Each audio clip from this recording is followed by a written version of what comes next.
तो ये question SSC CGL का सिंपल इंटरेस्ट का सबसे बेस्ट क्वेश्चन लगा मुझे अभी तक का। क्या है क्वेश्चन? मोहन 20% प्रतिवर्ष साधारण ब्याज की दर से 4,22,092 रुपए की राशि उधार लेता है।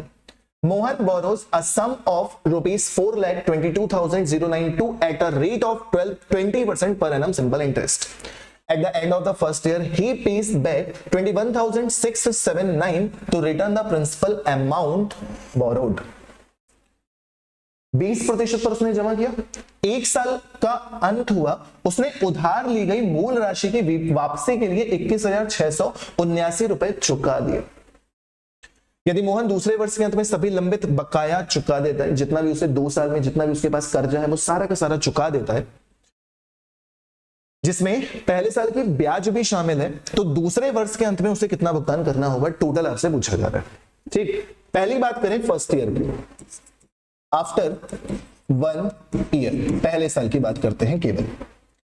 आपका प्रिंसिपल है 4,22,000, आपका प्रिंसिपल है 4,22,092 रुपए। आपको पहले साल कितनी ब्याज मिली है? 20%, और 20% का मतलब क्या हो जाता है? 1/5, एक साल की बात कर रहे हैं। आपने 5 से इसको डिवाइड किया, जब इसको 5 से डिवाइड करोगे तो 5 8 40, 2 बचेगा, 5 चौके 20, 5 चौके 20, 5 चौके 20, 5 चौके 20, 5 एकम 5, 4 बचेगा, 5 8 40, 2 बचेगा, 5 चौके 20। ये आपको पहले साल के बाद ब्याज मिल जाएगी। पहला कॉन्सेप्ट क्लियर।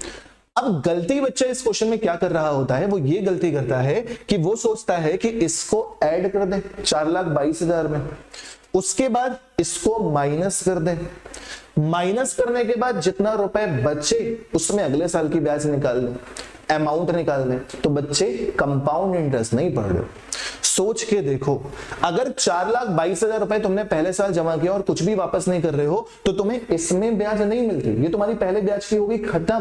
कंपाउंड इंटरेस्ट पढ़ रहे होते तो ब्याज ऐड हो जाती, फिर अमाउंट में ब्याज मिलता, तो ऐसा कुछ भी नहीं। जितना आपका प्रिंसिपल होगा उसी पे ब्याज मिलेगा। 1,000 रुपए अगर आपने प्रिंसिपल जमा किया है तो पहले साल भी 1,000 रुपए पे, दूसरे साल भी 1,000 रुपए पे, तीसरे साल भी 1,000 रुपए पे। कभी भी ये नहीं होगा कि ब्याज जोड़ दीजिए उसके बाद ना, हर साल प्रिंसिपल सेम रहता है। ठीक, तो पहले साल की ब्याज आपको मिल गई, इसको छोड़ दीजिए। अब आगे आ जाइए, दूसरे साल से पहले ही आपने कहा कि हम इतना रुपया चुका देंगे, तो ये प्रिंसिपल में ही चुका रहे हैं, क्वेश्चन में भी कह रहे हैं मूलधन का। तो आपके पास रुपया था कितना? 4,22,092, जिसमें से आपने कितना चुका दिया? 21,679। आपका कितना बचा? 12 में से 9 घटाओगे 3, 8 में से 7 घटाओगे 1, 0 में से 6 घटाओगे तो 4, यहां पे 0, यहां पे 0, 4, इतना आपका प्रिंसिपल बच गया।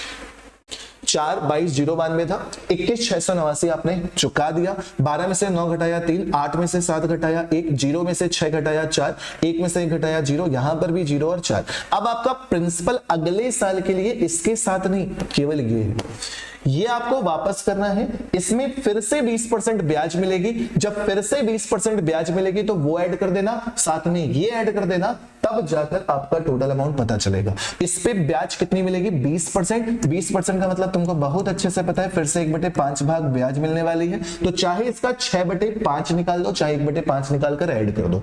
1/5 निकालोगे तो 5 8 40, 0, 5 8 40, 0, 5 8 40, 0, फिर से 5 8 40, एक बार और 0 आएगा अभी। 5 8 40, 0 लिया, इसको लिया, फिर भी नहीं गया, अब गया 5 8 40, ठीक, एक बचा, 5 2 10, 5 6 30। ये आ गया आपका जो दूसरे साल की ब्याज है। पहले साल की आपकी ब्याज कितनी दे रखी है? 84,418.4। ऐड कर दीजिए, 6 4 10 के 0, कैरी 1, 3 1 4, 4 2 6, 6 8 14 के 4। लास्ट की डिजिट 4 कहां पर आ रही है? ऑप्शन नंबर डी पे आ रही है, यही सही। अच्छा सा क्वेश्चन था ना।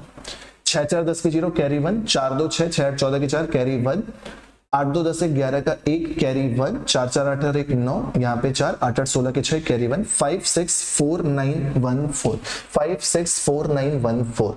इससे अच्छा क्वेश्चन क्या ही होगा? ये दिखाता है कि हाँ सीजीएल का लेवल बढ़ गया, बहुत सारे बच्चे गलत करके आए हैं। आपने समझ लिया, आगे अगर ऐसा क्वेश्चन आएगा तो गलत मत करिएगा।